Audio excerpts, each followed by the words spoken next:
श्रावणाचा पवित्र महिना सुरू होण्याच्या आदल्या दिवशी आषाढी अमावस्या असते. तिला दीप अमावस्या म्हणतात.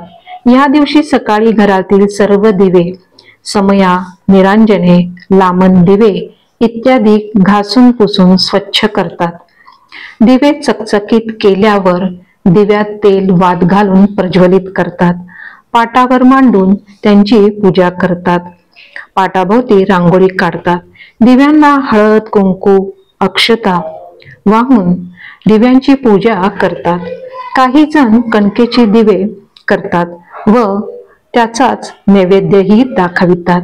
संध्याकाळची सर्व दिव्यांची आरती करतात.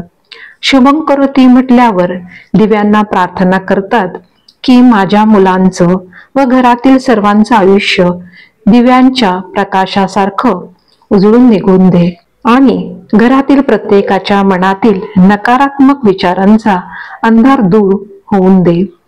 दिव्यांच्या प्रकाशासारखे मन आणि आयुष्य तेजोमय होऊ दे असे म्हणून देवांना व दिव्यांना प्रार्थना करतात व कणकेच्या दिव्यांनी दिव्यांना ओवाळतात.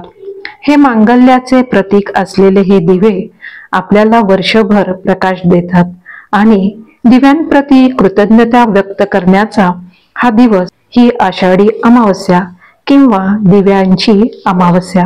यानंतर दूध, साखर किंवा गोडाचा किंवा ज्वारीच्या लाया, गुळ यांचा नैवेद्य दाखविला जातो. त्यानंतर घरातील लहान मुलांना कणकेच्या दिव्यांनी औक्षण केले जाते व त्यांच्या निरोगी आयुष्यासाठी प्रार्थना केली जाते.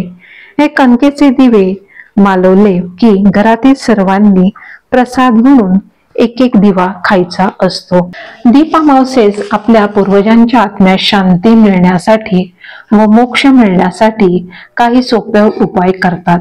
या दिवशी पितृकार्य व शिवपूजन केल्याने पितरांचा आशीर्वाद मिळतो व जीवनात सुख समृद्धी प्रदान होते. या दिवशी घराच्या मुख्य दाराजवळ संध्याकाळी दिवा जरूर लावावा.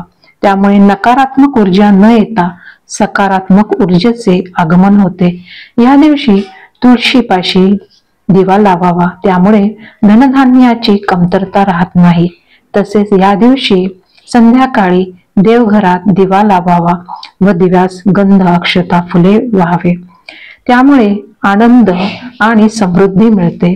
थोडक्यात अंधकाराला दूर सारून सकारात्मकतेचा प्रकाश पसरवणे हाच उद्देश दीप अमावस्येचा आहे.